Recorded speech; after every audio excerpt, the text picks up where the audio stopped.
Hi everyone, my name's Aaron Short. Welcome to my YouTube channel, and I'm already here at the NAMM show, waiting to go in through those doors. Let's go. Oh, no, actually, why would I be at the NAMM show with my desk office chair? I don't think that is where I am at all. But you get the message. We're going to talk about NAMM today. So I want to say, welcome. Today is Monday again, May the 30th, almost into June. My birthday is in June, and we're halfway through the year. And like I said at the start there, we have the NAMM show coming, and this isn't our usual summer NAMM in Nashville. Unfortunately, because I love going to Nashville, this is going to be the NAMM show in Anaheim, but rather than be in January, which is a great time to go because it's really cold in the East Coast, it's going to be in June. So let's talk about it. Now, the thing about this is, I've been to all NAMM shows for the last several years. I chose this year not to go for a few reasons. I think the main reason is that I knew June would be a good time for weddings and parties, and I have in fact booked a gig this Saturday and Sunday. So I think I made the right decision, because otherwise I'd be spending money to go and not able to work, do shows. So I think I made the right decision. Having said that, now the week has come, I am disappointed that I'm not going. Let's get that out of the way. But I want to talk about it, and I'll be reporting on it. I'll be following along to see what's released. Some products have already been released, which is really, really exciting. And I'm going to talk about those today. Turns out there are some more things coming during the week. It's not going to be the small show that I thought. I mean, the Boss are not going, PRS are not going, Fender are not going. Having said that, Fender still released some pedals this week. I think despite a lot of companies not going, we'll still see some cool things and hear some cool rumors and things at the very least. So next Monday's show will be the actual wrap-up. Next Monday, I'm going to try to get some other YouTubers on so we can talk about what was announced, what was seen and played, and talk about what we think about those products. So if you're new here, please subscribe and ring the bell. That's the best way to keep in touch. And as we go, please let me know your thoughts on these things. And if you've got any other questions, feel free to put them in the chat as well. Of course, as always, I've got a few things to talk about from my shows this week as well that may be relevant. So let's just say hi to our friends. First of all, we have Matthew Carver. Matthew was first. I say congratulations. I'll say thank you, Matthew. Hi, Aaron, and everyone on the chat. Great to see you here. Vic G says, hi, Aaron. Happy Memorial. Yes, let's not forget, it is Memorial Day today. So I was watching Phil McKnight the other day. He's served. So thank you for your service, Phil. I love Phil's channel. And he said that Memorial Day is about remembering those that lost their lives, and Veterans Day is about honoring the veterans. And yes, we must take a minute to acknowledge it's Memorial Day, as well as talk about gear and things we love. Let's also think about what this day means. It's very, very important. So thank you for reminding me, Vic. And David says, good afternoon to Aaron and everyone in the chat.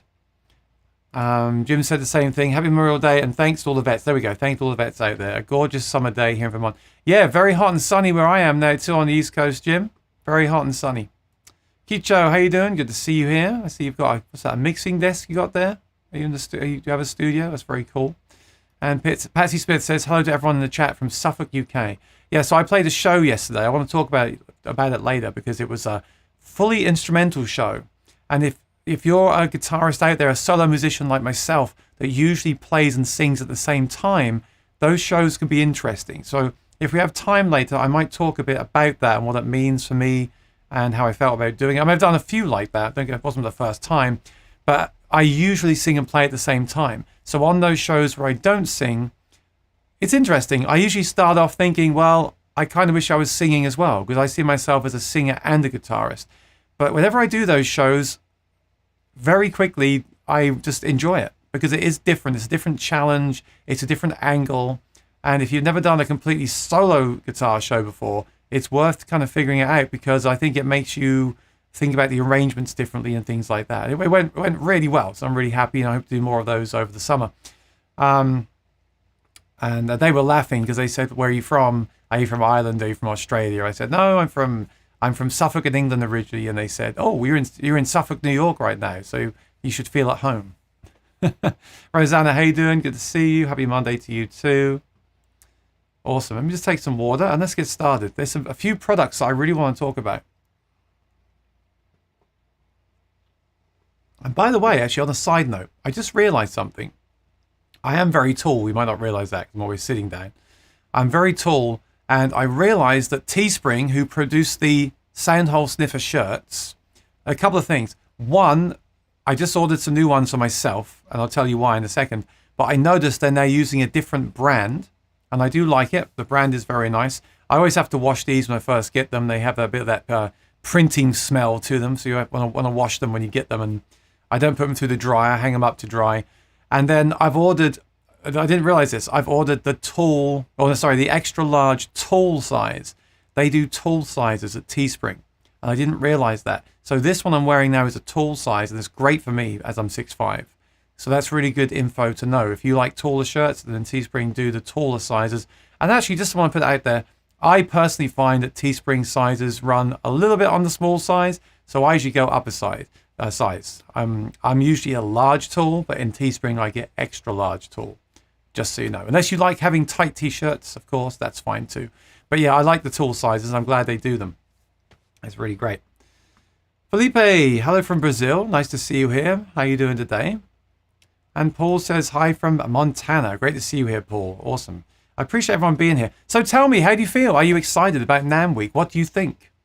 So there's a few questions here, right? Do you like music gear? I guess that's why you're watching the chat. You like music gear? If you do you get excited around this time? Do you get excited for the new announcements? Do you get frustrated that the products seem to take many months to actually come out and launch? What do you think? Are you happy with the gear you have already? Do you still look elsewhere for other gear? Like, what are your thoughts on this gear thing right now? I recently sold quite a bit of gear, but I've also bought a few things, and I'm still as passionate about it as ever. I'm just a bit more cautious these days. Like when a new pedal is announced these days, I still get that initial rush of, wow, it's the best new thing, according to the company. But then I stop myself. Okay, is this marketing? Are these YouTubers sponsored videos? What do I really want to try it? Luckily, where I live in the USA, we can try things. We have stores like Sweetwater with great return policies, and I don't want to abuse them, but it's great that we can return or exchange items that were not for us. And I know, like, if you're in the UK, I don't believe it's that easy, right? So where you live in the world, it might not be that easy. And when you order something, you're kind of stuck with it. So maybe that changes the game a bit as well. I'm not sure. Let me know what you think. Peter Gregg's here. How you doing, Peter? Good to see you. Peter, I'm going to start by talking about the Rde Caster. So you might want to hang around and check that out. I'd love to know your thoughts on the Rde Caster as well.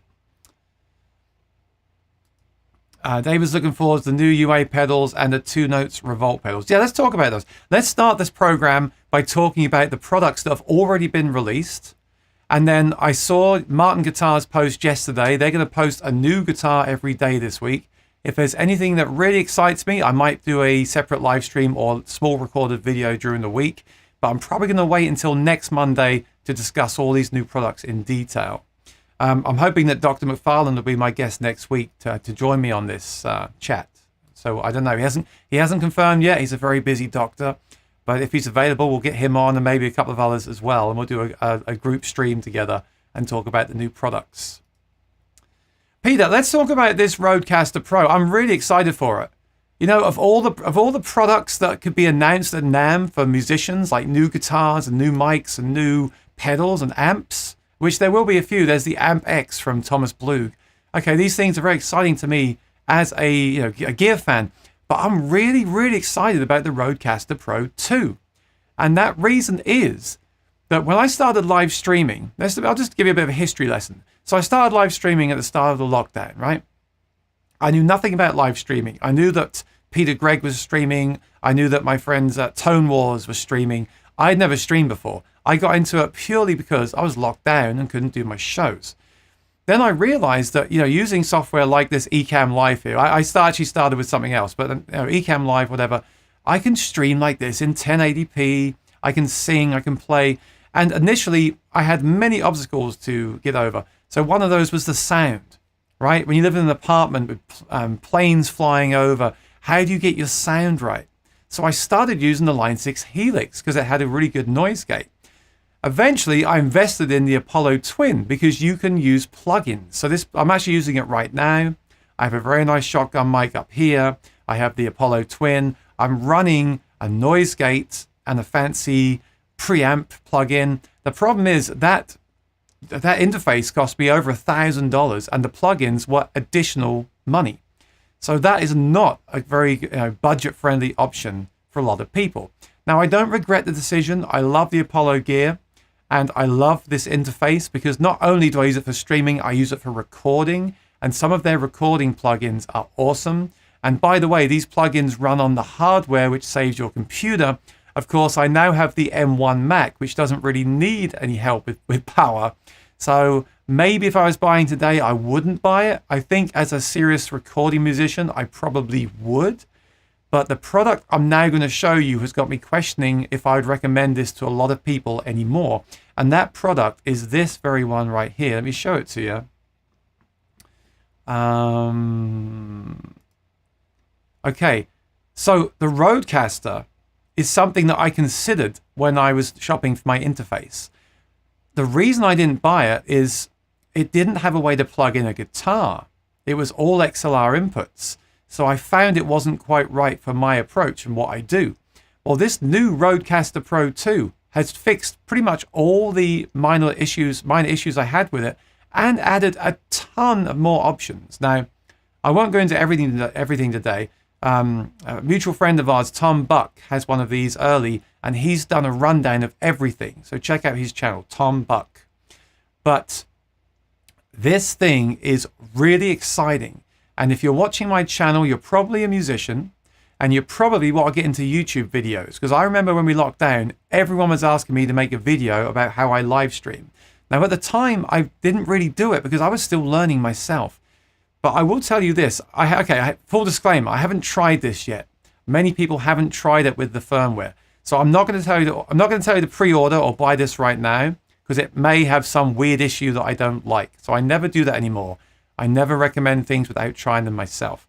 But I have one on pre-order, and if I recommend it, I'll make a review or I'll do a live stream about it, whatever. I think this is a really great option for singers, guitarists, musicians, and I'll tell you why. The reason is they've completely updated it. They've made it a bit smaller. It is an interface. On the back, we now have combo jacks, and there's 4 of them. Now, my interface only has 2 inputs. This would give me 4 inputs, and they can be mic or jack. And they've even put the numbers up, both way around, so you can see where to plug in. They've thought of everything. You've got your headphone out. You've got your speakers out in stereo. So this could potentially replace my Apollo. Now, it won't run those plugins that I love, so I'll need to keep that around, maybe use both. But think about this as a live streamer.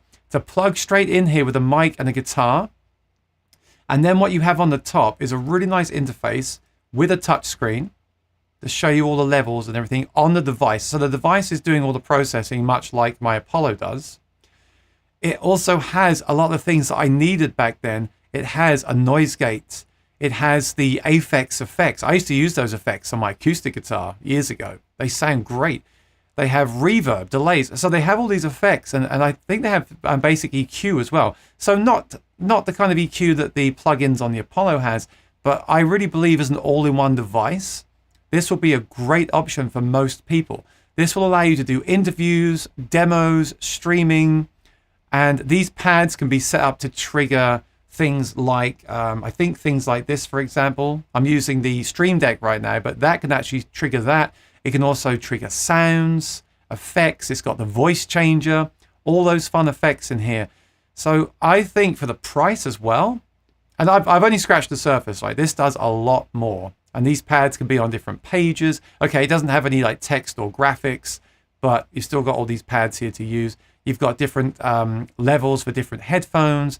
You can color code every channel. They even sell colored cables, so you know which cable is going to which channel. Or they sell little colored rings. They've thought of everything. So little colored rings you can put on your own cables, so you know which cable goes where. You can allocate any channel to any input. It's really exciting. So the reason I'm getting excited here is because I stream, I make videos, I also record. I think this will be really great for me. My biggest thing with this is fitting it on my desk. I'm very quickly running out of desk space where I live. But you can also mount it to an arm. So for example, I have this arm here for a microphone. When I'm not using this microphone, I could take it off and I could mount the thing on this arm and have it to my side on an arm. So they really have thought of everything. And I am very excited. And I know a lot of people that watch my channel do live streams or are looking to do live streams or are musicians. And I think if this thing works out, it could be a one-stop shop for all of that stuff. Okay, it might not quite be everything to everyone that a $1,500 audio interface is from someone like Apollo, but I feel like they're getting very close to it, and this will probably be enough for most people. Things like latency and stuff, I'm not sure about. That all needs to be tested. That's why I'm saying don't rush out and buy it yet.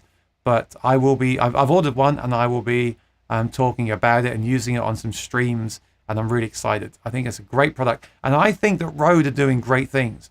Rode seem to be very innovative. They're releasing a lot of innovative products, a bit like TC Helicon used to do, and that makes me excited too. Of course, they're more into the kind of streaming market, but anyway. That's actually one of my favorite products. Kind of NAMM. It is kind of a NAMM release, right? They've announced that around the NAMM time. This is a NAMM release, and I'm really excited for it. So let's see what you think about this. Peter Gregg said, any pedals be useful for singers and vocals? So Peter, that's kind of a thing with me. There's still not many companies doing that. So TC Helicon used to do it, and I still use their products to this day. Boss kind of do it. No one's really pushing the singer market. And every time there's a NAMM show, I'm looking into that, waiting and hoping that will happen. And it never really does. The closest I'd say to that, again, is that Rode. Because the Rode has the reverbs and the compressors and all the effects and things like that.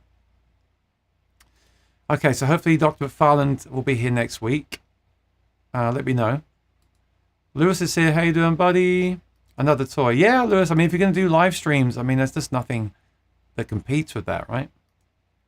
Now, Jim says, you look like I need a PhD. No, you really don't. Because what you do is you plug in, say, the mic to input 1, and then the screen, the touch screen, will tell you or ask you, what are you using? And it actually has icons. So you can say, I'm using, obviously all the Rode mics are in there, but you could just say, I'm using a condenser mic, and it will then turn on the phantom power, apply a preset, and all you've got to do then is turn up the level, and it will work. So it really isn't that intimidating at all. Or you can switch it into advanced mode and tweak everything. So they're doing approach for both. Now, believe me, I don't like gear I have to tweak anymore. I want simplicity too. If that was really that hard to use, then I probably wouldn't be interested. I'm interested because it is easy to use. It can be as easy to use or as hard to use as you want. And I think that's what great products are like. Lewis is excited for me. Thank you. I'm excited too. I really want that to work out. I think it'll be great for my streams. I think it will be great for many things. There's many times that I'm live and I'm using 2 mics, and I wish I could also plug in like an electric guitar, and I can't do it with the Apollo, but I can do it with the Rode. So that's really cool. Hey Staley, how you doing? Good to see you here. And Rusty is here too. So Rusty says, regarding new gear, I could get excited to hear the next step in acoustic guitar amplification, such as a new version of the Fishman Aura or some other innovation. Well, aren't we all? Well, on my channel, we're all interested in acoustic guitar innovation. And I've heard a few rumors of things that are coming. I believe that a lot of things are delayed. I still think we're in this situation where many companies are still trying to get their the older products out of the door.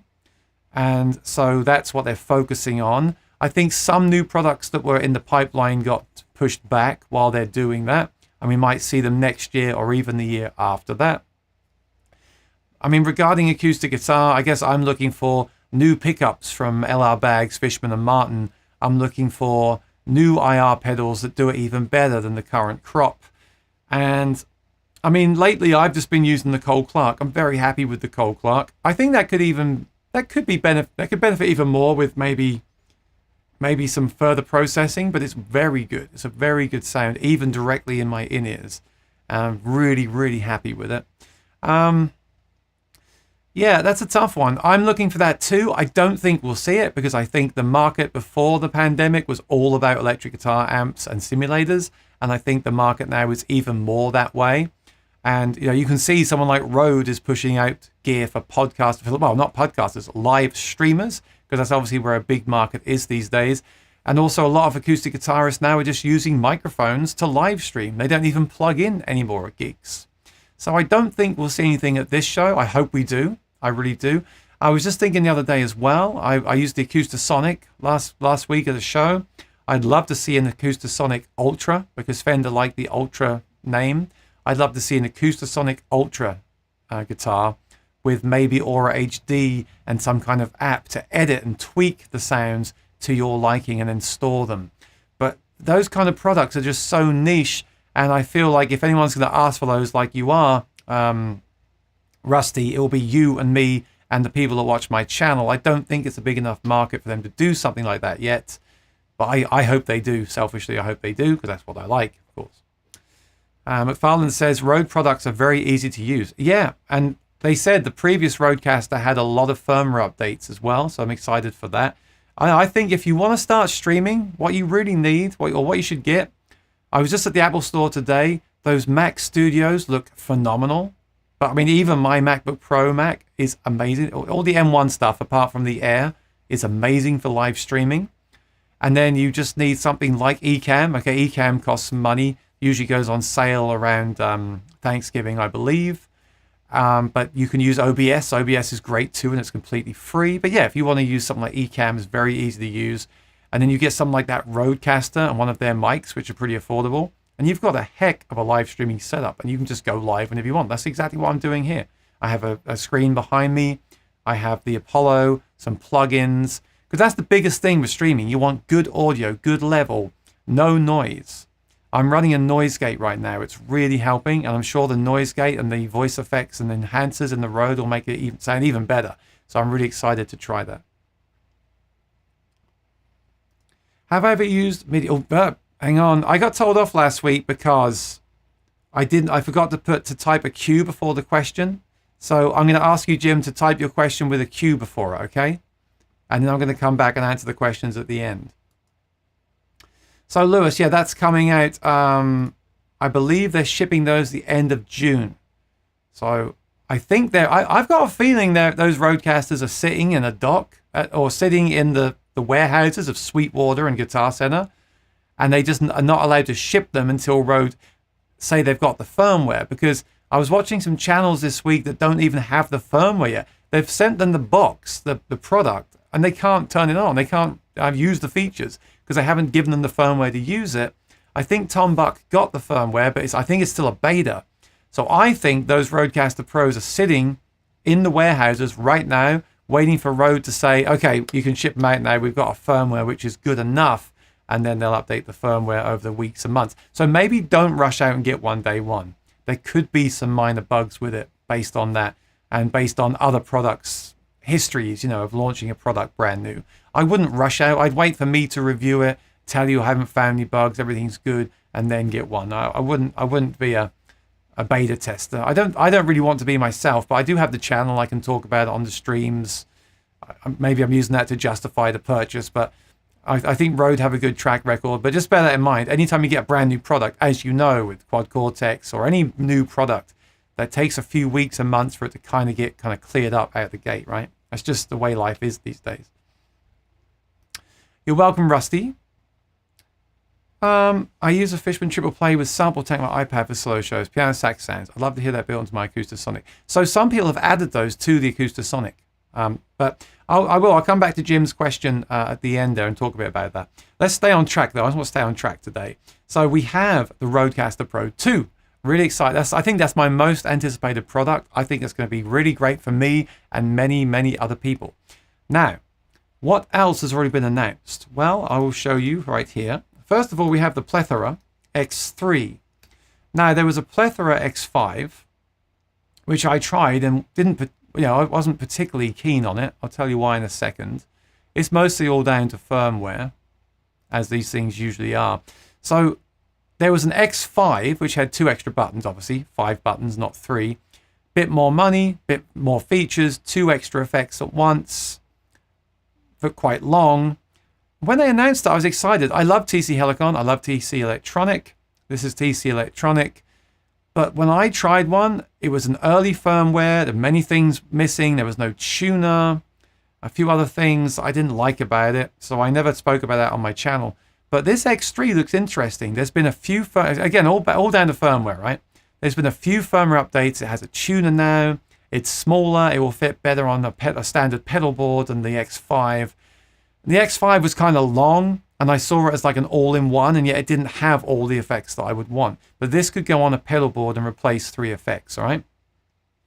So with this pedal, I think it's cool. It doesn't have everything, but the fact that it's smaller and the price is lower, I think it's great for a lot of people. This has all your time-based effects, your reverbs, your delays, your looper. Yeah, when I tried the X5, it didn't have a looper. So I want to get one of these for my pedal board, because I currently use a looper and a reverb and a delay. So this would replace those 3 pedals and also give me access to other pedals as well.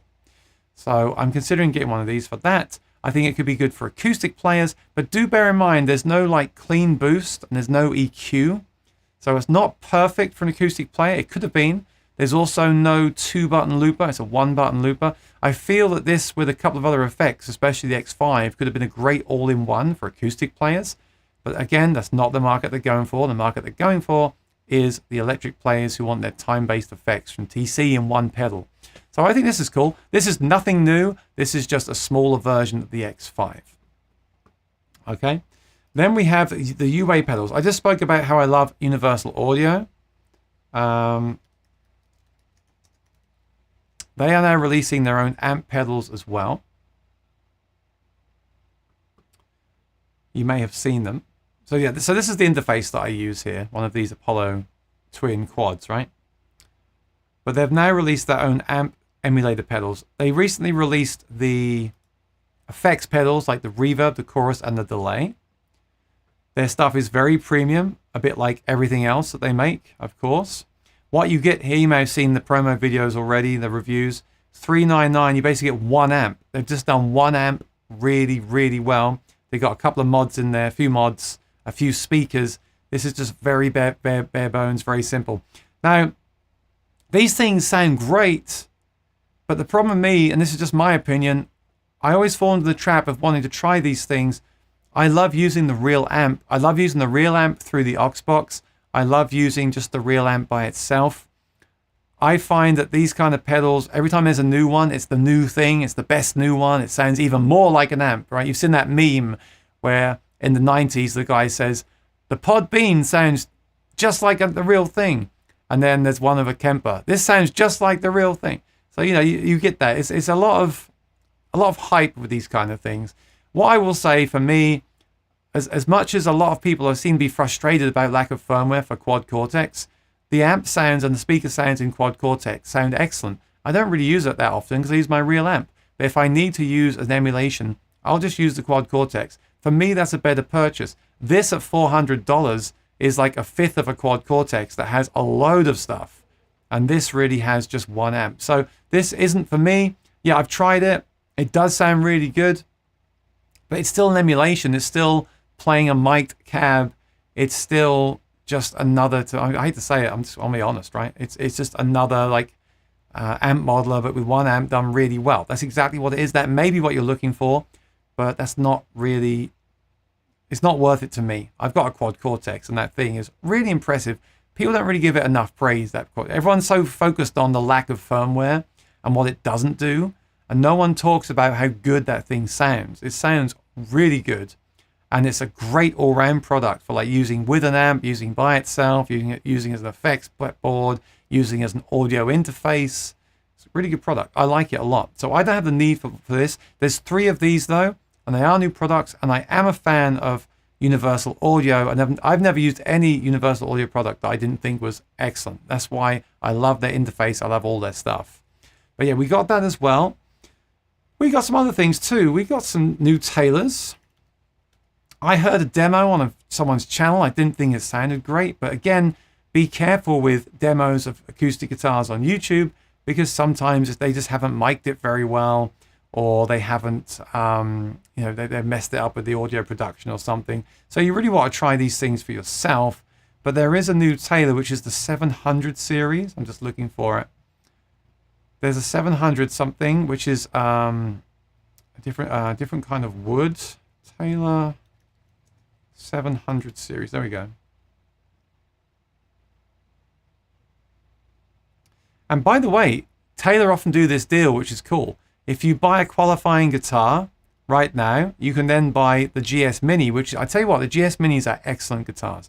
So if you buy a qualifying Taylor, you can get the GS Mini for $200 more. And the GS Mini is usually $500-600.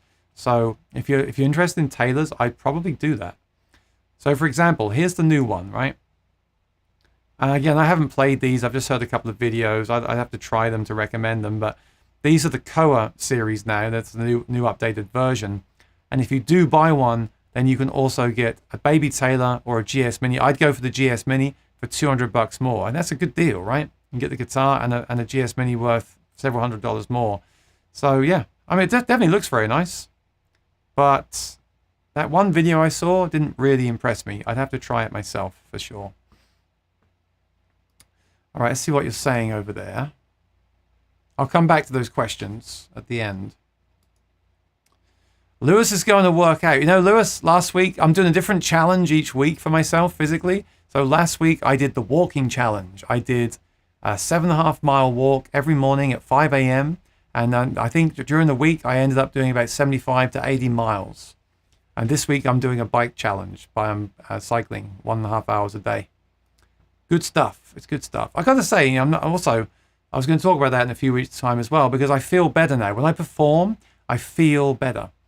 Like I find myself less tired. I find myself, it's easier to pack away. It's easier. I find myself moving more. I definitely think the voice benefits from having no dairy or sugar. Definitely 100% believe that, at least for my voice.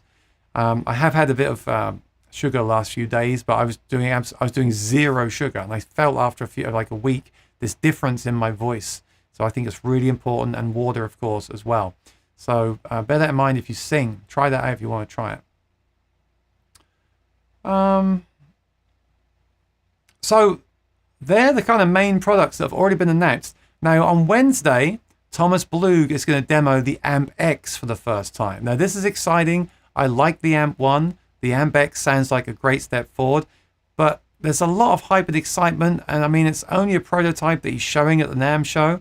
So I'm keeping my sensible hat on for this. I want to see this thing, and I want to hear from my friends that are going to NAMM what they think of this thing before I start thinking about maybe getting one. I just don't need one. I have a real amp, I have a pedal board, I have a Quad Cortex. How many amplifiers do I need? But I would love to hear what people think about the Amp X, and I'd love to try one. But again, there's just so much going into this product. I want to see and hear more people's reactions and experiences from the show. And also bear in mind, that's going to be basically a prototype that they see as well. A very advanced prototype, but a prototype nonetheless. All right. So that's exciting. And then there's other companies we don't know about. So many companies not going. But for example, Martin are announcing new guitars every day this week. And I'm sure the companies that are going will have stuff there to show and announce. I wonder if maybe Neural will drop a Quad Cortex firmware update this week because it's the NAMM week. I don't know. But it'll be interesting to see, and we'll just discuss that next Monday on the Monday show. Right. So let's do the questions now, because that's the products that are coming that I know about, and then the products that are announced or released this week or announced whatever, we will discuss on next Monday's show with some guests. All right. So let's do the questions now. I'll just go through the comments first. Get a nice guitar and travel guitar for $2. Yeah, it's a great deal. I would do that. If I was looking to buy like a Taylor 200 series right now, I would definitely do it and get the GS Mini as well, because that GS Mini is a good guitar. Felipe says the new Taylor 700 series is all Koa instead of Rosewood. Too much cost saving on their end, but a better price tag. You think Koa, they're doing it to save money? It does look very nice. And, you know, the thing about the Taylors is each series has its own wood type, right? So I guess this, you know, if you want Koa, you go for the 700 series. Okay, it's $7,500. Then again, all guitars have gone up a lot of money lately, haven't they? So I don't know. Like I said, I have to try one. You know, I feel like with guitars, like if you love it, if it looks incredible and sounds incredible to you, maybe it's worth the extra money. It's all about how it plays and sounds to me. But yeah, I hear what you're saying. I'd probably take that money and go up to the 800 series, which is Rosewood myself. Lee, how you doing, buddy? Felipe says, I feel like acoustic guitars are much more now pushed by the advertising team than quality. Koa is just a fancy name for acacia, are very popular in cheap wood. Well, but what? But there's woods and there's woods, right? Where's that wood from? How's it treated? I mean, a lot of people always said that Taylor are great at marketing. We can now say that all guitar companies are good at marketing, especially now they've gone through the pandemic and they've had these new YouTube channels and commercials, videos. They've got all the sponsored videos. Of course, you know, and they're a business. They have to do that. For me, it really comes down to how do I feel when I play the guitar and things like that. I mean, it certainly looks very nice. As I said earlier, my biggest concern with that model is that when I watched one of the videos, I didn't like how it sounded. But I'm not going to base my opinions on videos. I'd rather try the guitar myself in the room, personally. It says Koa is cheap. I don't know. I don't know anything about Koa. I don't know if there's different kinds of Koa, where you get it from, etc., etc. I don't know if that model has other things in it as well. I mean, it's $34.99, right, for one of those, and then the 824 CE is, let me see, 824 CE Taylor is, well, the 814 Taylor is $300 more, so I would do that anyway. So I don't know. I'm sure there must be Koa fans out there that would appreciate a higher end Koa guitar.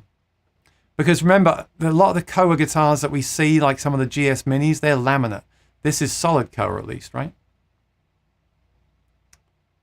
Lee says rosewood was common and cheap at one point in time. True. All woods get rare, right? Apparently Madagascar is getting harder to come by now. At least in bulk, in quantity, right? All right, I'm going to go through the questions. Remember, I'm going to filter by the Q, the letter Q. So if you didn't put a Q before the question, I'm not going to see it, all right? I'm going to filter those comments out. So if you didn't put a Q before your question, then type it again and put a Q in front of it, all right? And if you really want me to see it, send us a super chat, but just make sure you put a Q there. Because I only see 2 questions with a Q, and I think there was some more that didn't have a Q there. So I'm sticking to this Q thing, as annoying as it might be, because I've been doing it for weeks, and then last week someone said I didn't do it, I forgot to do it, and they're right, I forgot to do it. So I want to keep consistent. I'm going to do the Q thing every single time. So you have to type a Q and then the question or the comment, and then I'll read it out, okay? And go into more detail than just reading it out like I do normally. So the first one I see is from Vic G, and it says, Aaron, do you think the traditional tube amp will become obsolete within the next 5 years? Well, what a loaded question that is. So as someone that spent many years messing around with modelers and kind of not getting very far, and now I have a couple of nice amps, my answer to that is going to be no, because I think the amps in the room sound absolutely incredible and sensational, and I don't think the modelers do in the room. Maybe for recording you can't tell a difference because it's a different experience, but playing a tube amp in a room is a very special thing. And I did those videos where I tried many different power amps with the modelers too. They still didn't sound the same to me. There's something about a real amp and tubes and a cab in the room. I've said it many times, the speaker, everything. I've said it many times. It just gives me this kind of edgy sound and punch in the face that I don't get from the modeling technology. I mean, okay, having said that, modeling technology is always evolving, will always change and get better. New chips will come out, new technologies will be created, but they are essentially just, I mean, I hate to say this, I was thinking this the other day, a lot of the modeling guitar things are essentially just EQ, right? I was thinking about this the other day. Someone posted a video about tone matching amps for the Helix, and I did this in a video a year or so ago, and I know people have done it before that too.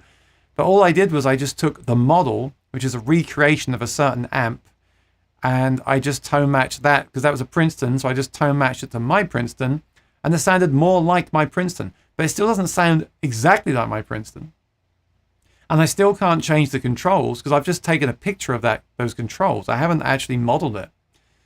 So at that point, it's like, well, if you want just a Princeton, just use a Princeton. Like, what's the point? Unless you need 12 amps at once in one patch, why just take the amp? You're gonna have to take some sort of monitoring anyway. So I don't, for those reasons, I don't think they'll be obsolete. Okay, we had the tube shortage happen. And then the main reason, well, my opinion is, one of the big problems with that is a lot of people rushed out and bought tubes. And now people have got loads of tubes at home they don't need.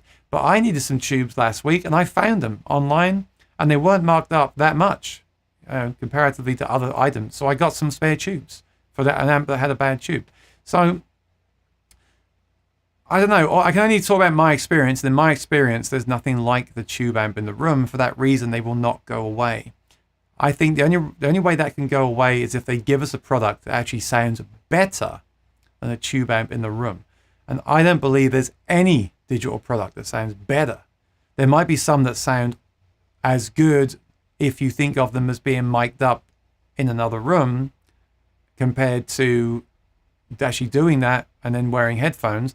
Maybe we get really close, but they can't recreate an actual amp, right? They can't do it. I realize how forthcoming I sound. This is based on experience. Okay, and I want to make this straight. This is my experience, all right? You might completely disagree with me, and that's absolutely fine. But I can only talk about my experience, and I haven't spent the last years wasting a lot of time and money on this stuff not to be this forthcoming. I spent many years trying to get the modelers to sound like the amps, and I didn't do it. And I feel the same way about the acoustic guitar. The IRs of acoustic guitars, they sound like a mic'd acoustic, but they don't sound like a mic'd acoustic. Give me a pedal where I can create an IR of my acoustic and it sounds exactly the same as the microphone. Or give me a pedal where it sounds better than the microphone. That's what I want. And I was going to make a video about this. I probably will at one point. But basically, I did things backwards, right? I went looking into acoustic IRs and modelers having not much experience recording acoustic guitars and using amps. Yes, I'd done those things in the past, but I wasn't actively involved in doing them at the time. So I didn't really know what sound I was looking for. I was more chasing a sound in my head, and that can be very dangerous. So my advice to you is if you're looking for the ultimate acoustic guitar sound, the ultimate amp sound, go and play some really good amps. Go and record some really good acoustic guitars with microphones in studios. Get really good in-ears like these Shores I just spoke about, and really listen. And then try these pedals. And I think you're going to think, yeah, that's not actually that great. And I want to see the technology catch up with the real thing. Now, I know it's not practical to use like a mic in front of especially an acoustic guitar in the room. It can be, I guess, with in-ears, but still not ideal. You're going to move around and things like that.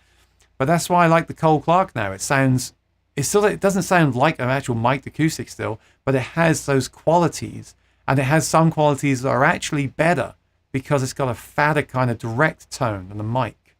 So I want to see inventions like that. I want like a pickup, which is very simple and passive, but gives you a great foundation, and then a preamp, which is like an IR in there that basically can make it sound either like a Cole Clark or like a mic'd acoustic, and better than a mic'd acoustic, or like you're in the best studio in the world, or you're playing the best Cole Clark in the world with some additional source on top as well. I don't want to spend much more time like auditioning, lots of pedals that claim to do this thing that they have in the past and don't really do it.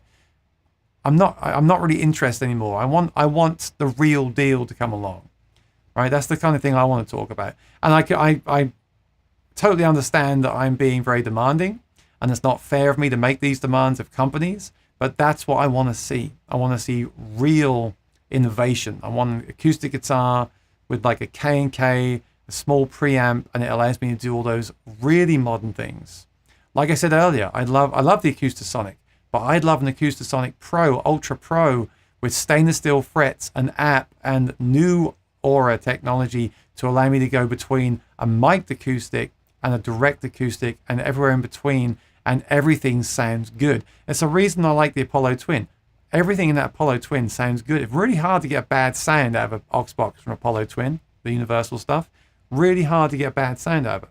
And that to me is the ultimate gear, right? So give me a product that sounds better than the tube amp, and yeah, I'll say goodbye to a tube amp, right? That's absolutely fine, but nothing does. So until I come on this channel and say, I've finally got something that sounds better to me than the tube amp in the room, then I don't think they're going to go away. TK says, does the Nuix MG30 have the same acoustic IR algorithm as the Nuix Optima Air? I've seen your video on Optima Air and it was awesome. Yeah, I actually think the Optima Air is my favorite IR creative pedal. They did a really, really good job in it. Is it perfect? No, it's still not perfect, still not better than the mic'd acoustic sound, but it's one of the closest that I've heard.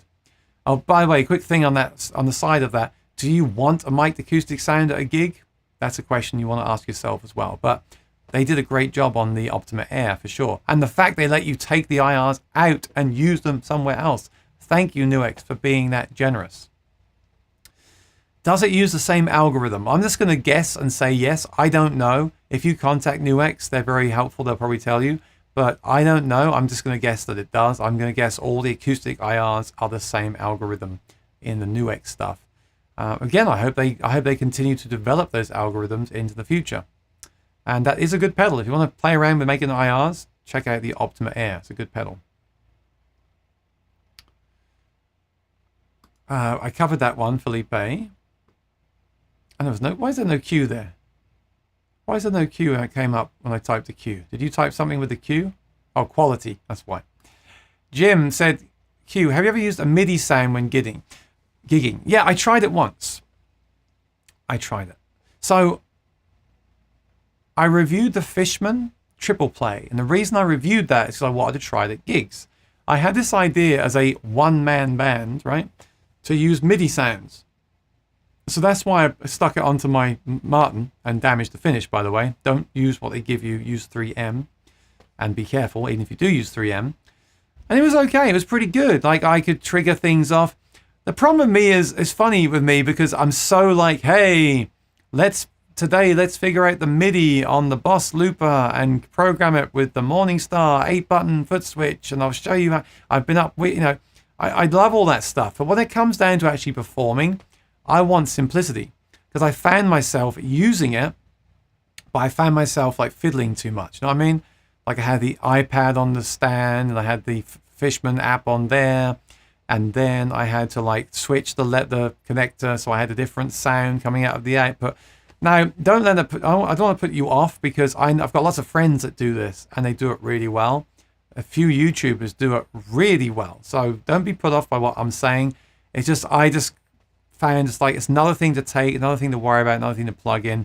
And I didn't get, you know, it wasn't perfect. I got a few missed triggers. So it wasn't something that I wanted to kind of continue with. But I know that some people do use them successfully. So I'm not trying to put you off. Check out the video I made of it. It's pretty cool.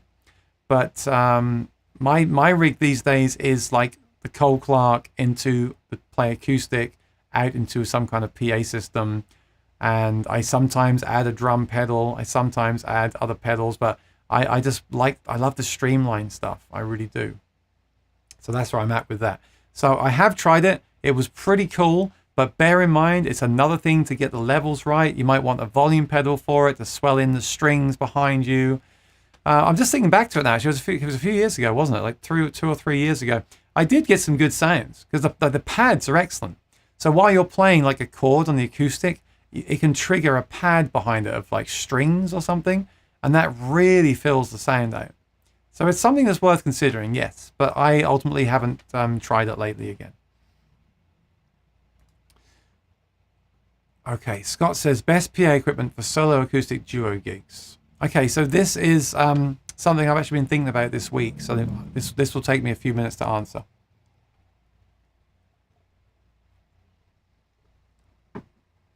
Okay, so lately for what I do, a few of the places I play at have a house system. Now these house systems are usually not the best sounding speakers in the world, right? Because they're not really for acoustic musicians. They're for the CDs and the things that they play when you're not there, and we're only there once a week or whatever. So you understand what I'm saying. And sometimes they are good, but you don't have access to their controls, so maybe they're not set up how you want them to be set up. The plus of that is they have control of the sound in the venue, and you haven't got to carry a speaker with you. So that's why I made the video about these in-ears. I love it. A couple of my venues lately, I plugged the TC Helicon Play Acoustic straight into the wall via XLR. They control the sound, which makes them very happy. And I wear these, and these sound excellent. My extra pair is arriving today. I'm going to have one pair in my gig bag at all times, one pair for live streams. And I love it. The TC Helicon gives me the stereo effects, direct sound. Everything's excellent. The only complaint I have is when someone talks to you for a request, you might have to take one out and put it back in again. But if you're playing a restaurant, that's not usually a problem, is it? So that's a great scenario, and I'm really enjoying that. It took me a while to get used to the in-ears, but once you're used to them, it's really cool. So that's the first thing I want to get out of the way. Now, my second rig has been for years the QSCs. So I have a QSC 8.2, I have two of them, and I have two 10.2s. So if I do a wedding band, it's basically a modular system. So I have a wedding band gig, I can use the two 10s as tops and the two 8s as monitors. That's a heck of a rig. And I then have the touch mix, which gives me all those channels and a digital mixer. That's a heck of a wedding band rig. The only thing that's missing from that is a sub. But when I play acoustic, what I do is I take out the 8.2 because it's light, it's 2000 watts, tons of headroom, wide dispersion compared to a lot of speakers, and it sounds excellent. So I'll run the Play Acoustic straight into that.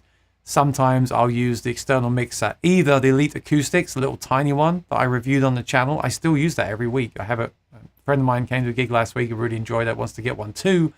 Or I could take the big QSE mixer if I want more channels.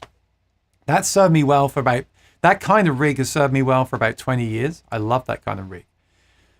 But I've actually been thinking lately a couple of things. First of all, I'm going to try the QSC CP8 because it's smaller than the 8.2 and it's lighter than the 8.2 and it's cheaper than the 8.2 and it's 1000 watts. Because I missed something here. At some gigs in the city when I travel by train, I take the Bose, and let's talk about the Bose for a second, right? Both the JBL Compact and the Bose S1 Pro. I have both of them. I've been using the Bose a lot because it's the smallest. I know a lot of people use those for their gigs.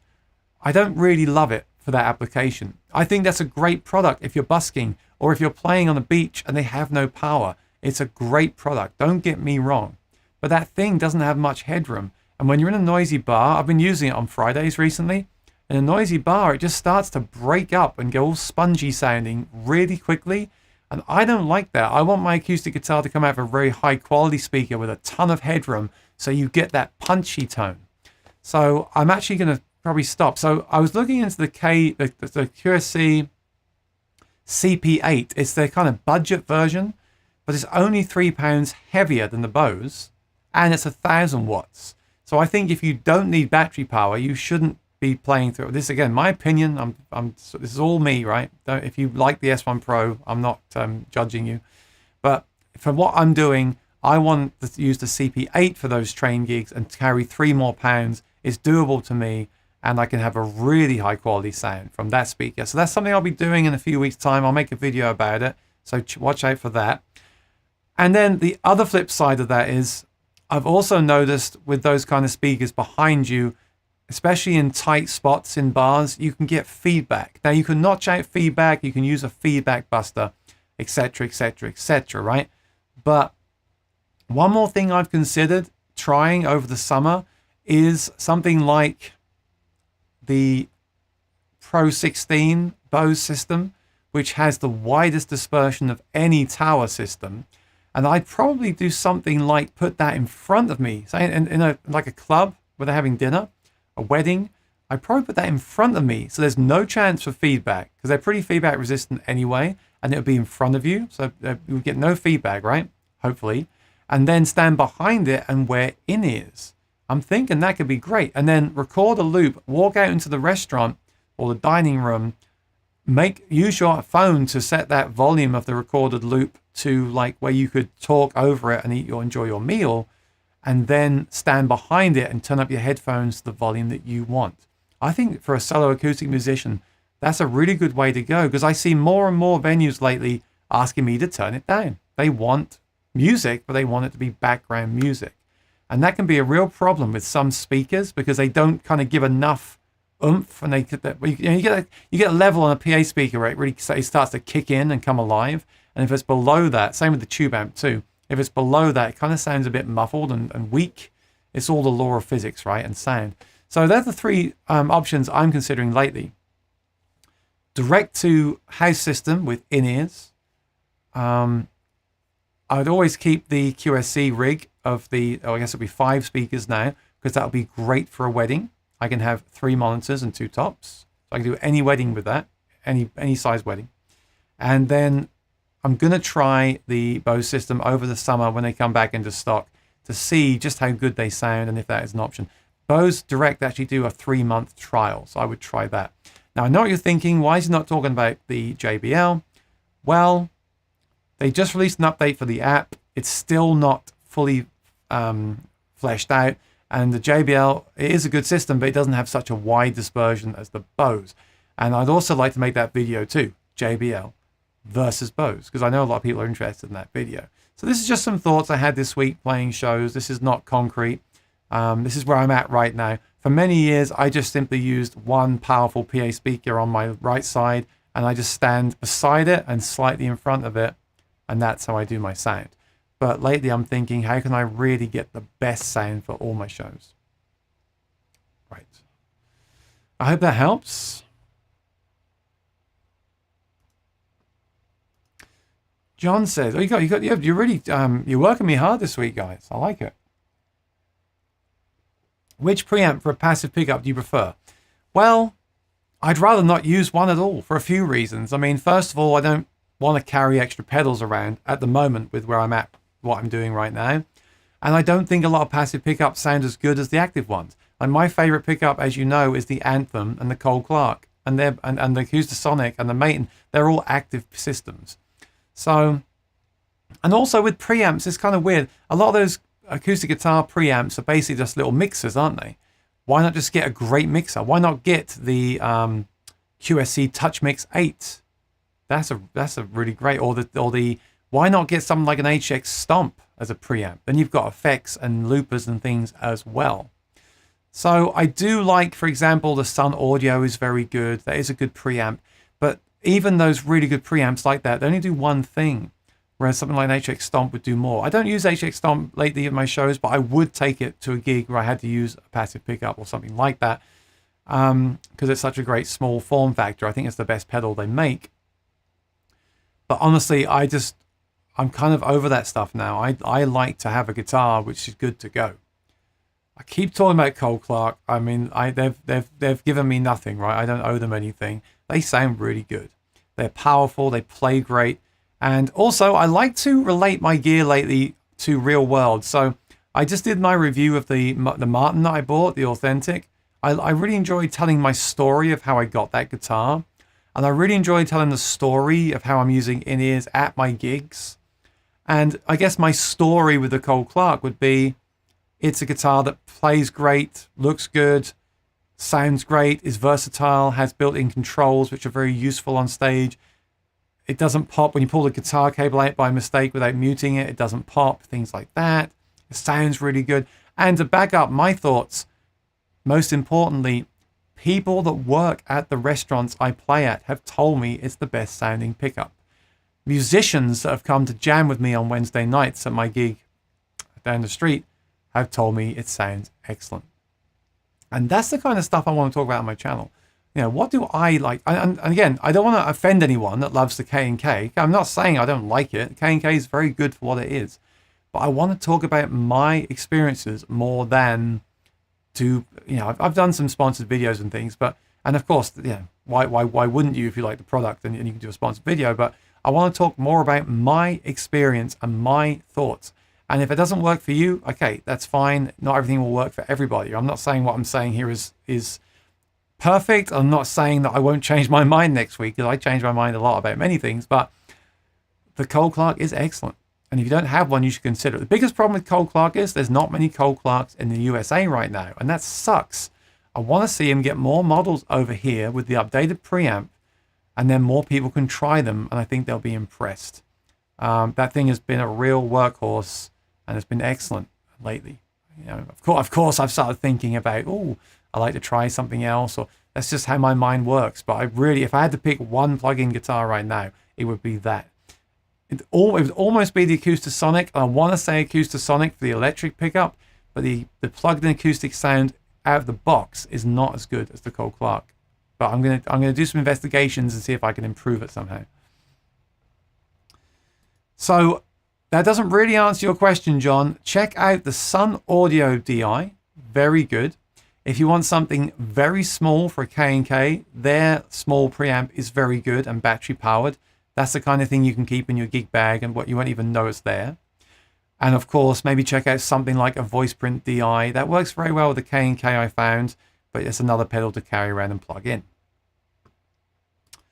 BMO said, will I ever consider live streaming a gig? So I thought about it, BMO. The thing with that is I'm usually like traveling to a gig, getting there early, setting up. I don't really have much time to like stream it. I've thought about trying to figure out how to set up a camera and plug the sound in direct and do that. But there's other things to consider with that as well. For example, would the venue want me to do it? Now, I guess there's two arguments for that. One is that I'm promoting the venue and people might then come down. But the other side of that is, I remember years ago, someone said, don't do it because then locals might not come. They might just sit at home and have a Guinness and watch it on the live stream. So there's a few things there, you know, filming, blah, blah, blah. I don't know. I've thought about it. I'd also like to film some gigs and record the audio to an SD card and then post some videos of me playing live. So I thought about it, but there's a few things I have to figure out first of all. So I'm not sure about that yet, BMO. But it's definitely worth thinking about, yeah, because we all love live streams, right? So that's my questions for the day. If I missed your question, type it now with a Q. I'll answer it. Let me go back and see what comments I missed while I was doing that.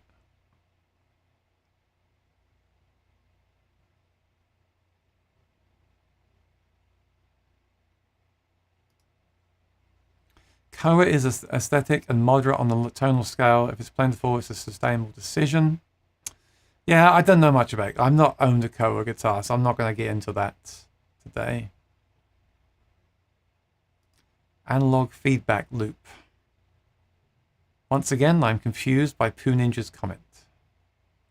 Some people put a question mark. Yes, what does it say? Oh, sorry, I sound like a school teacher now. Please type a Q before your question, and I'm going to stand by that. I'm sorry. I'm sure in a few weeks we'll all get it, and it'll run smoother for that reason.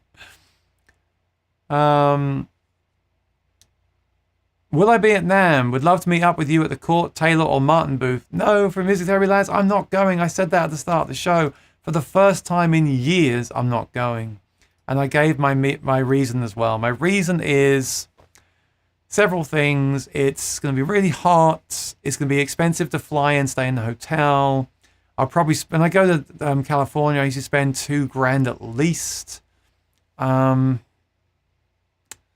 And I knew this weekend I'd have gigs. So I got two parties, you know, two big gigs, private gigs coming this weekend. So I just, you know, after not working for 2 years gigging, I want to get some savings back. So that's my thoughts on it. Of course, I said now we're in this week. I wish I was going. Oh, thank you, Kicho. Now I wish I was going. I wish we could meet up. I wish we could do some videos there. Yes, I wish. But no, I'm not. I tell you what, lads. Give me an update, because next Monday I'm going to talk about the products and the videos I've seen from the NAMM show. So if you want to send me some pictures or your thoughts, or even a video of you talking about what you saw, that would be really helpful. I'm going to do a recap even though I'm not there. Hopefully next year I will go. Next year will be around April, right? So hopefully I'll go then. Hopefully we'll get more products coming out around those times as well. And then a year after that, should be back to January. I love going to Anaheim in January myself to get away from the cold weather. Old Metal Dude says, I've tried the HX Stomp with my acoustic and recently got the LR Bag Session DI, which I think sounds much better but doesn't have the effects. But I have an acoustic amp that was built in effects. Yeah, my only thought, I love it. I'm friends with the guys at LR Bags. I love their stuff. The only thing is, the HX Stomp can, if you set it up right, can effectively do everything that the Bag Session does, as long as you recreate exactly what that does in a preset. And the Session is an older pedal too. I'm sure that there'll be an update to that at some point, right? Because that's it's tried and tested. A lot of people use it. A lot of people love it. But it is an old. No, sorry. I'm thinking about something else. Let me just pull this up on the screen before I get in trouble. LR Bags Session. You mean the one with the drive built in, right? Yeah. Sorry, I have that. I haven't reviewed that yet. That's going to be coming soon. Okay, yes, I take it back. Some people would argue that the Stomp can recreate this pedal, but I would argue that it probably can't exactly recreate it, okay? So, in case you don't know what we're talking about this pedal here. The Session DI, it has a saturation setting. So, you're right. I've got this pedal. I'm going to review it soon. So, watch out for that review when I get around to it. It's got a notch, saturate, the comp EQ. But something like the HX Stomp is going to be much more versatile, do many more things. The question is, does it give you a sound out of the box that you're as happy with as this pedal? It sounds like you're happy with this pedal, so stay with it, right? I always say that. If you've got something that works, then don't change it, because it means it's working for you. Okay. We missed you Sunday. Yeah, so again, BMO, I had a gig on Sunday. So I was going to talk about that briefly today. I did a solo gig on just guitar only. Now, I've done these a few times. I did one of these at NAMM years ago. I did one of these in a backyard party last year. I've done a few of these at weddings. I usually do cocktail hour like this. Sometimes people don't want you to sing. They want more of even more background experience where you're basically playing guitar. And I've heard from a lot of guitarists that do what I do, and a lot of people do here, that they don't do that, right? They strum chords and fingerpick and sing, and the singing is what gives you the melody. So something I would recommend that you try if you want to get into this kind of gig is use the looper. So I actually used the Play Acoustic. I did a mixture of songs. So some songs I did fully solo, like Freight Train, I just did as is, right?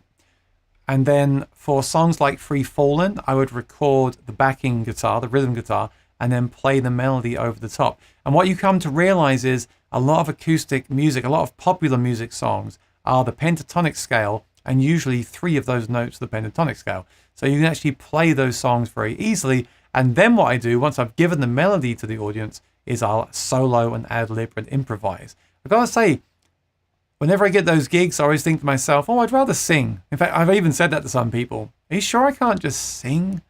That's what I do, right? But whenever I don't sing and I just play, I get real enjoyment because it's a slightly different challenge, right? You're taking the vocal out of the equation and you're communicating a piece of music without the vocal. You have to recreate it just on the guitar. And the Cole Clark is great for that as well. We missed you on Sunday. Yeah, so you see, I would not have live streamed Sunday because it was a private birthday party, right? So I wouldn't have streamed that. But I appreciate you saying that you missed me. I missed you guys too. But I'll always be here on a Monday. Every Monday at 4, I'll always be here with these kind of discussions. And my plan lately, you see what I've done the last 2 weeks, is to post those pre-recorded videos, more about my personal experiences on gear throughout the week. So those 2 videos a week. And then I'll just do the live stream playing when I can. No need to explain we're not going. Well, no, I disagree, Staley. My channel is really, my channel is very much about gear, and the NAMM show is where the gear is usually announced and where rumors are heard and things happen. So, and I do normally go. I'm also explaining it because I actually wish I was going. I'm not going to lie. I wish I was going. It's great to go away. It's great to go to California. It's great to see all my people that I know and like. I really want to go and hang out with the guys from LR Bags and Fishman and Martin. I love all that. I absolutely love it. It's more of a social thing for me than about the gear too. So I am disappointed I'm not going, and that's why I'm explaining it. Of course, if I was working there and demoing a guitar, it would be even better, and I would rather ultimately work here and make money than go and spend money to do the trade show. But it was also very good for me a couple of years ago because I made a lot of contacts. The last one I went to in Anaheim, I made some great contacts, and I did a few paid review sponsored videos off that trip as well. So it still didn't pay for the trip, but it helped, Is the Guinness in the States as good as in London? It really depends what bar you go to. I've not had a Guinness in a long time, but if you go to the right Irish pub where they know how to pour it and clean the pipes, goes without saying, right? Clean the pipes of the beer, then it can be excellent anywhere you go. Totally understood. Maybe I'll set you Hennings. Henning's not going, right? I think several people are not going. Several people said they're not going, and I think they might just go last minute because it does seem like it's getting a bigger and bigger show. and things are changing. So I don't know about that. And David said, no, not in my experience. What are you talking about there, John Washburn? Oh, the Guinness. They say the best Guinness is in Dublin. I always like to add, I used to add something, not blackcurrant, I used to add port. So have you ever tried that? There's actually a name for it, which I can't say on the stream, but I used to add port to Guinness when I was at university. That was a good drink. Of course, I wouldn't recommend doing things like that. That was in the old days. I'll update for sure. I'll have lots of videos and live streams. Okay. Maybe you want to jump on the stream next week then with us. It'll be myself, Dr. McFarland, hopefully Jim from AudioMo, and maybe you want to jump on with us. I'm going to host like a round table. And oh, thank you for the super chat. Appreciate it. I'm going to host a round table where I basically show a product that I saw announced or displayed, and then ask people, what do you think of this? Would you buy it? Would you try it? Or would you say goodbye to it? It's going to be next week's show, as long as people can attend. So if you're going to be around next week, Laz, and you have a camera and a mic and you want to jump on this stream for an hour or two, then send me an email. Say hi at aaronshortmusic.com. It'd be good to have someone on the stream that was actually at the show to talk about the experience of being there, right? Field trip to get, you're talking about Guinness again, right? Just because I said the word Guinness when I was talking about, what was I talking about? So it had nothing to do with the gear at all. Now we're talking about Guinness. Thanks for another interesting stream. Yeah, you're welcome. I like how these streams are. They're always different. We seem to have a theme every week because there's always something that happens in the industry to talk about. So they never get boring. And then we can go off and talk about other things as well. And also, I like to talk about things that happen to me during the week. So for example, this week, I used the in-ears. I did the gig where I just played guitar with no vocal. I had some issues with feedback at one of the gigs, and I'm looking at ways to resolve that. And hopefully the things that I'm discovering through doing that can be useful to people that are either getting started or are indeed already playing and just haven't thought about these things. Or maybe you play the same gigs that I do, but the rooms you play in don't have certain challenges that the ones I have do, and things like that. And we can learn from each other, Okay, great. So yeah, I want you to send me the information. I'll send you like the links and everything to join next week, Laz. So send me an email. Hopefully, like I said, it'll be Dr. McFarland, who's been a guest in here before. We went to the Nashville show together last year. Hopefully it'll be Jim, at least for an hour, from AudioMo, because I like having him on the program. And he's great to talk about products. And hopefully it'll be Laz, and Laz can start off by telling us what you saw there and how the show was, like, and the atmosphere and things like that. And then we can go around. I'll select the products that I've seen throughout the news during the week. I'll say, right, what do you think of this product? And maybe you'll say you tried it, and maybe the others will tell us what they think of it, at least, on paper. That could be a good session. Well, let's do that. I'm hoping to have 4 of us on the stream next week, just for a change. David Belcher, super chat. Thank you. No question. Just appreciate your content. Thank you. Yeah, I was really happy. I'm really happy with how the Martin video came out and the response to it. 2,000 views, and I was really happy about the in-ear. I thought, sometimes I've done videos about things like in-ear monitors, and no one's really watched it, but they had like 500 views or 400 views, and again, I think it was cool because it came from an angle of I'm doing the gigs. And this is something that I genuinely think is an improvement to the way I do my work and my gigs. Not just I'm going to review these in-ear monitors because I got paid to do it, right? Oh, they sound great going, but yeah, I know. I wanted to talk more about how I'm using them for what I do.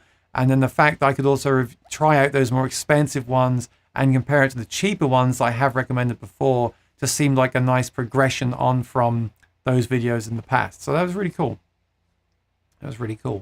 I enjoyed that.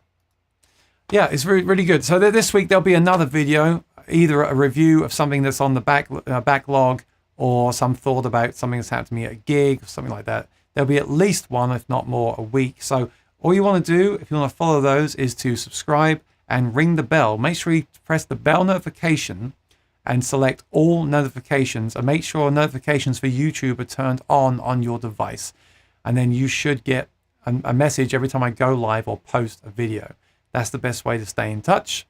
And I'll let you go. If you do see anything cool from them, feel free to let me know about it. I'll be watching all the sites anyway. I'm sure I'll see everything. But if you see something that you really want us to discuss next week, send me an email with it, and then I can make sure to include it in the show as well. And also, like I said, from tomorrow, we're getting new Martin guitars every day as well. If there's anything incredible, I mean, every year I want a new pickup or a new something I never get it. Let's say I do. I'm not even thinking about it this time. Let's say I do. I might go live, make a little video about it, just because that stuff is important to me. But and indeed other products too. Like if there's another big firmware update for like the Quad Cortex or something, I might post some little videos during the week if there's anything that really excites me. And if not, we'll talk about it on the roundtable, the NAMM wrap-up roundtable next Monday, 4 p.m. EST. So I'm going to let you go. Thank you for the super chats. I appreciate it. If I gave you an answer today that helped you out in your quest for your gear, feel free to use the Buy Me a Coffee link that comes up on the next screen. If not, like I said, the best way you can help me out is to subscribe, ring the bell, tell your friends about the channel, and I'll see you during the week for a pre-recorded video, and I'll see you next Monday for the live stream. This Sunday, I have another party. I will not be live this Sunday, so Sundays might be off over the summer. I'll keep you updated about that, but Mondays at 4 p.m. and the pre-recorded video, I will definitely going to guarantee to have those every single week at the very minimum. So I really appreciate it. Thank you to Rosanna and Lee from, actually not Lee because he's at work. Thank you to Rosanna for moderating. I appreciate you helping me out a lot. And I'll see you soon. Everyone have a great week. Enjoy your playing. Anything interesting, send me an email. Say hi at aaronshortmusic.com. And I look forward to talking about NAMM with you next Monday. Next Monday is also the Apple conference event where we might get some more news about Apple products. I know they're not directly related to gear, but sometimes there's products that do help us with our gear and our live streams, like the M1. That was an amazing creation for streamers and musicians. So we might have some of that to talk about as well. If you like toys and gadgets, it's your week. You're very lucky. I'll see you later. David says, see you tomorrow to talk about whether new Martin's been. Hey, I tell you, if it's something that really gets me going, I'll probably jump onto a stream about it, or at least a video. And if not, let's talk about all that next week. So I hope you can make next week's show at 4 o'clock. Have a great week. I'll see you soon. Take care. Be well. And bye-bye.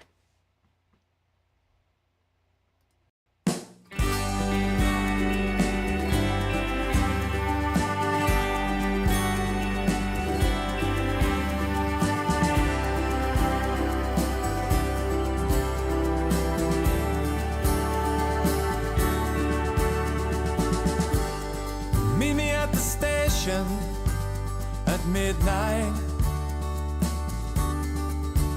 Wear your high heels, your red dress, and your smile.